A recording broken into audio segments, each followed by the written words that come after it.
Welcome back to Radio Taiwan International. You're listening to Geek Out. What's your cup of tea, tickles your fancy, or floats your boat? Join us as we share passions from people in Taiwan and around the world. I'm your host, Michelle Chang, and today we actually have a little bit of a special episode for you today. I'm not sure if you listeners know, but we do have RTI English on YouTube. There are plenty of videos that are available to watch, both newsy and culture, whatever you like. But recently we've been doing a special called Undercurrents, kind of like a Uncover Taiwan series. I'm specifically heading the ocean episode, which has been super fun to do so far. And I did an interview with an expert, actually, Yu-Hsiu Lien, who is a PhD candidate at University of North Carolina, Chapel Hill, specializing in, well, I'll just let you listen to him yourself. This interview is taken directly from the video audio, and because the YouTube special will only really feature him for a couple of minutes, I wanted to include this much longer version because it's so informative. So, enjoy. Hi everyone, I'm Yu-Hsiu Lien. My research is about the relationship between environmental governance and geopolitics and international processes, with a specific focus on Taiwan's management of its precious coral fishery, manufacturing, and trade. So precious coral, or we say the skeletons of some corallian genus, but very long history as a valuable material for religious or decorative purposes. So we can trace it back to the Greco-Roman area in the Mediterranean era, and until today in Christianity world, especially in Italy, they have a very long history of using and trading coral material with Taiwan. And then here in ancient China, precious coral is also very valuable and symbolic. It is one of the 7 treasures among Buddhisms. And also in Qing dynasty, it was the beads of coral only belongs to the highest rank royal members and imperial bureaucrats. And all these contribute to Taiwan's precious coral craftiness and culture. For example, if you go to Jing'an Temple in Su'ao, they venerate coral mazu statue, the coral statue of the sea goddess, which is the largest and also the most famous one of its kind. And also there's a nearby museum, also in Su'ao, they records and curates the history and craftiness of Taiwan's precious coral jewelry and sculpture, especially for Buddhist sculpture. So in Buddhist classics, they would say in the Western Pure Land, 西方极乐世界, is covered by 7 kinds of treasure, and coral in some classics is one of them. It means like the fortune, the health, and the wisdom in Buddhist sculpture. Usually that's when in the funerals, the family will read the Buddhist sculpture, and we will often meet coral in these kind of classics. Especially in Tibet, precious coral beads are a critical cultural and religious components there. So Tibet is also the main market of current Taiwan's precious coral jewelry. Yeah. But you can also find precious coral jewelry in souvenir stores. Especially if you go to Taoyuan International Airport, there are still precious coral there. But I would say not just about the cultural aspect. Taiwan's precious coral industry is also about the international trade and targeting international market and consumption. So let's say not just domestic use, consumption or culture. And we have to trace back to 1920s. That's when they first discovered precious coral in Taiwan. And the colonial government and fishery settlers, they brought precious coral fishery and manufacturing in Taiwan. And then Taiwanese fishermen learned where and how to collect and craft precious coral from Japanese. And then the World War II temporarily terminate this industry because all the ships are conscripted. Yes. But then after the war, everything revived, and this sector actually flourished again. From 1960s to 80s, they still follow the Japanese steps. They collect precious coral all across Northwest Pacific, from South China Sea to Northeast Taiwan. So that's also the Southwest Japan, and they even went to somewhere outside of the Midway Island from the United States. So basically all across Northwest Pacific. That was the peak of this industry. They were a part of Taiwan's kind of national economic doctrine. They call it export-oriented industry and economic. So according to news reports and official archives, the government were promoting coral sculpture and jewelry toward foreign markets and consumers. But then in the 1990s, the changing international maritime and environmental regimes started to limit this sector. But then there was the rise of China's economic and jewelry consumption gave this industry another chance. And there was 2008 when China lifted several restrictions for its citizens to visit Taiwan. We called it 陆客. And coral jewelry became one of their favorite souvenirs during that 80 years. And we see new shops, museums, shopping malls, like in Taipei 101, there's a whole floor of Qili's coral shop. And we also have masters come back to Taiwan. They have new apprentices and new workshops. They're all targeting Chinese tourists during the 80 years. But in 2016, as a part of the Beijing, they reintroduced those restrictions. Part of the punishment on then President Tsai Ing-wen's vague attitude of the 1992 consensus. So the whole industry was bust again. The end of Chinese outbound tourism to Taiwan was devastating to this industry. Fishermen retire or they change their career, and manufacturer, craftsmen, apprentices, they have to change their job. But then also COVID-19 pandemic was another strike for this industry because international travel was halted, and so did the global jewelry market. And also this is, I cannot prove how much is it true, but China's consumption on jewelry and luxurious goods is also declining. So it all contributes to the decline of this sector. So precious coral, it is a vaguely defined area of coral species in jewelry industry. So as I have mentioned, since Greco-Roman era, humans have been collecting skeletons of some species of coral, mostly in corallian genus from the ocean for jewelry manufacturing. The colonies of polyps and larvae of these few species, they grow on the deeper and darker slope of sea mounds beneath the seawater. Is much deeper than the most reef corals we know. So in East Asia, this deep is usually from 80 to 300 meters. Therefore, it has different ecosystem and different habitats and different relationship with other species around it.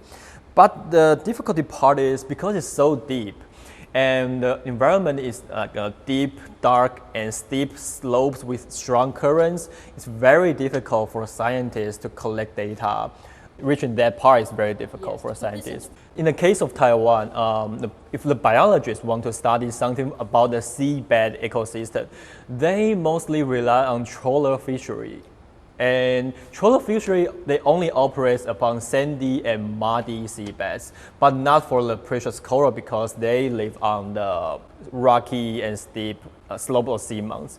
Actually, we can say not until 2008, Taiwanese government and scientists, we know almost nothing about the biology and ecology of precious coral. The only thing we know is that, okay, it's just like all other kinds of coral. It grows very slow and probably even slower than in the shallow water because they have sufficient sunshine and other algae or organisms around it. It depends on different habitats and species, but in average, it takes about 10 years for precious coral species to grow about an inch. It's very slow, of course. But the general picture is that we haven't known enough about precious coral. Scientists, they are still identifying new species from new landings or past specimens. And this, the lack of knowledge, whether about biology or taxonomy, this is the main obstacle of the conservation of precious coral. we all have an impression that coral, whether it's reef coral or precious coral, they are endangered species and ecosystem and they are critical. We all have this impression and it's very likely to be true. But for policymakers of conservation, impression is not enough. We need solid scientific data to prove that this is not just an impression, but a kind of a biological or ecological truth. Otherwise, let's say if you banning a industry without solid evidence or doing some dramatic change of the regulation can have devastating impacts on not just this industry, but also the ecosystem. So this is the baseline of conservation studies and practice. So as for now, there's another critical thing about how we understand precious coral biologically is according to CITES. CITES is one of the most important international conservation institutions.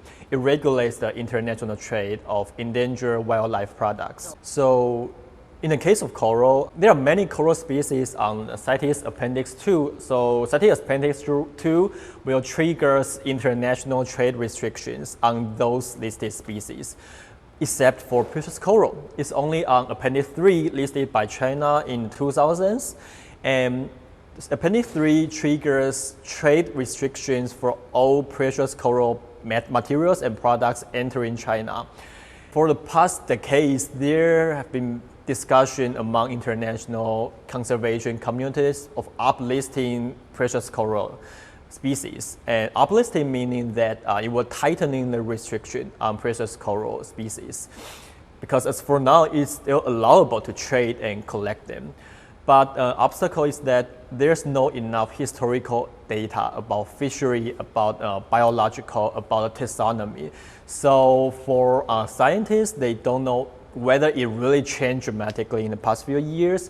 For bureaucrats, because lack of taxonomical knowledge, they cannot even identify these products in the customs. And for the industrial stakeholders, they don't know how to make a sustainable project if they really want to sustain this industry. So the point is, scientific data collection is still very important in terms of marine protection and conservation. Okay. So now, after 2008, the ratification of Taiwan's current regulation on precious coral industry, this sector should not be able to impact coastal ecosystem at all, because according to that regulation, all the precious coral fishery within 12 nautical miles are banned. Now they have been limited in the 5 fishery areas. All of them are within the exclusive economic zones, which means should not be in the coastal ecosystem. Again, the answer is we haven't known enough. Taiwan, I think the only research happened between 2008 to 2018, shortly after the end of Chinese outbound tourism and when this industry lost its kind of economic perspective. So I think that really limits the scientists' ability to collect more data. And most of this research are about biology and taxonomy. This is about the species, the precious coral species. But about the relationship between precious coral species and other species that rely upon the kind of ecosystem and habitats, it's so difficult to collect data in that kind of environment.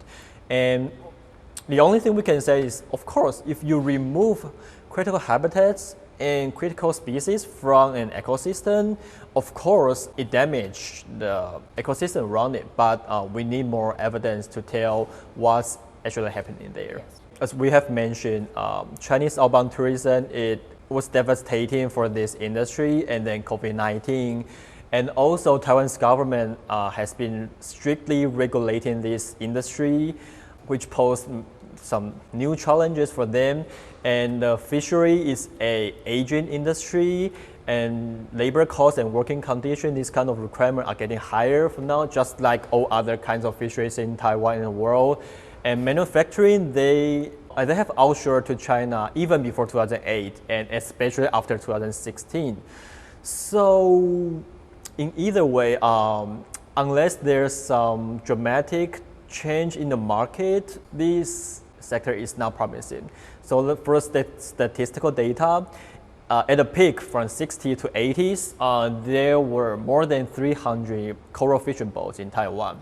But before 2008, the ratification of current regulation, there were only 96 boats by them. And many of them were actually operating other fisheries. They just occasionally collect some coral from seabass. And after the 2008 regulation, Taiwan's government limited the amount of coral fishery permit to 60.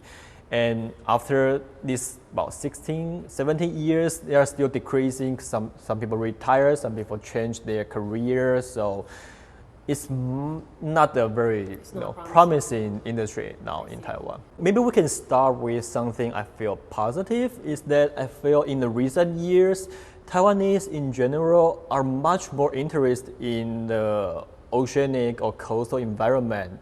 I think it might be affected also by pandemic, attract so many people to the marine or coastal entertainment during those few years that when Taiwanese cannot travel abroad. And actually, I was also one of them, so I can understand. This is very attractive, right? It's beautiful. It's beautiful, and there's so many things to watch, to talk about, to think about it. Yes. So I would say this is a good thing because at least it attracts public's notice to focus to this part of Taiwan. Yeah. But there are also, we can say, not so positive or negative part because every kind of activity, entertainment, it can bring pollution, it can bring disruption, turbulence to coastal environment, like some pollution, like careless people, they step on the coral reefs, or when they use what's the sunscreen. Yeah, sunscreen. This is also, it's always a double-edged stuff. So when there's more tourism into a coastal area, of course it attracts public notice to this ecosystem, to its environment, and also economic opportunities, but also bring pollution and disturbance to marine species and ecosystem. I mean, I can totally understand when someone feel overwhelmed when they start to know more about the critical condition of our ocean, because often I have this kind of feeling, and also because personally I don't believe in individual environmentalism. So my answer of this question might be a little bit off the radar and of your question. I would say, as we have mentioned several times, if you care about environment, ecosystems, conservation, you should support research and data collection. These are the foundation of our national and international institution of environmental protection. And this, until 2025, national and international institutions of environment are still our most impactful tools to protect our oceanic environment. So, for example, let's get back to precious coral a little bit. It was because of CITES back in 2008 that triggers Taiwan's regulation. If there had been no CITES, then the outburst of Chinese outbound tourism to Taiwan might have already exploited or even depleted Taiwan's precious coral species. So at least CITES and Taiwan's current regulation, they prevent the worst possible scenario for both ecosystems and the industry. And don't get me wrong, I'm not saying that Taiwan's government, regulation, and CITES, they are perfect. Absolutely not. But what we need is that we have to improve them. We have to make it more scientifically funded, make it more socially just, economically sustainable, but not discard them. We still have to know more about the ocean before we can make a better decision. Bureaucracy, ecology, biology, and well, maybe also geography. So what can individuals do? I would say, don't let your government or legislators cut the fundings of bureaucratic or scientific data collection. This is the foundation to protect our oceanic environment. I'm actually really glad I could share that with you because a lot of people, when they think about coral jewelry, have a very negative reaction to it because in the West especially, we're hardwired to save the ocean, right? So any ocean products, such as coral jewelry, we would automatically say no to. But Yu-Hsiu is right. We need to know more about this habitat because we know very little about it. It's not part of the coastal ecosystem that we are familiar with from scuba diving and snorkeling. And actually, not that much is being taken simply because the industry isn't doing great. All that said, the most important point that Yu-Hsiu made is that we have to vote for policymakers, fund research, anything that we can do to increase our knowledge about the ocean floor, which apparently we know less about than we know about space. So alrighty, I hope you enjoyed this very special episode of Geek Out, which of course includes a song, I chose it this time, an ode to the ocean, La Mer by Charles Trenet.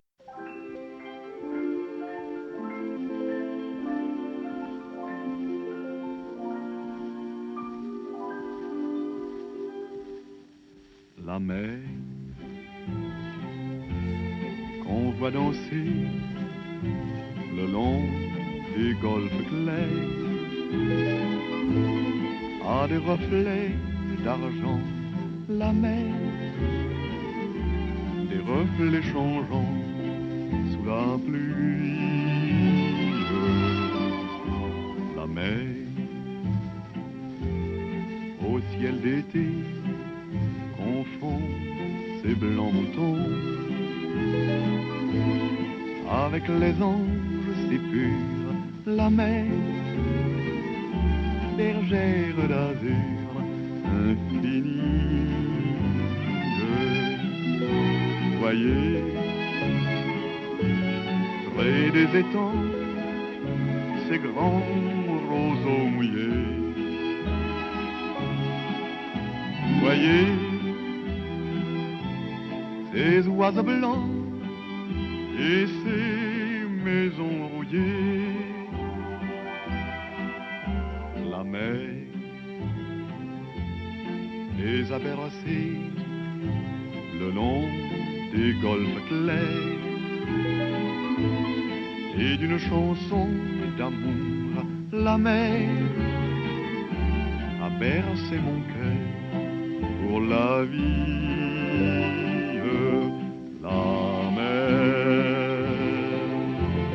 qu'on voit danser le long des golfes clairs a des reflets d'argent. La mer, des reflets changeants sous la pluie. La mer au ciel d'été confond ses blancs moutons avec les anges si purs. La mer, bergère d'azur infinie. Voyez, près des étangs, ces grands roseaux mouillés. Voyez, ces oiseaux blancs et ces maisons rouillées.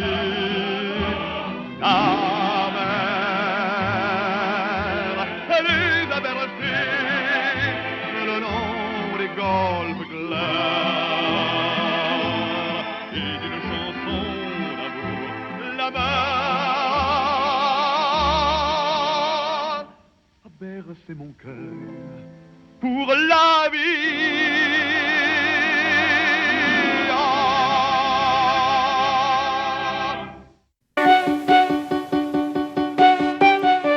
You're tuning in to Radio Taiwan International, Taiwan's national broadcaster. Here at RTI, we have a range of entertaining and informative content for you to enjoy. You can find all of our content on our website at en.rti.org.tw. That's en.rti.org.tw for news, shows, and more. We're also on shortwave radio. If you're residing in South Asia, we broadcast from 1600 to 1700 UTC at 9405 kilohertz. From all of us here at RTI, we wish you a lovely day.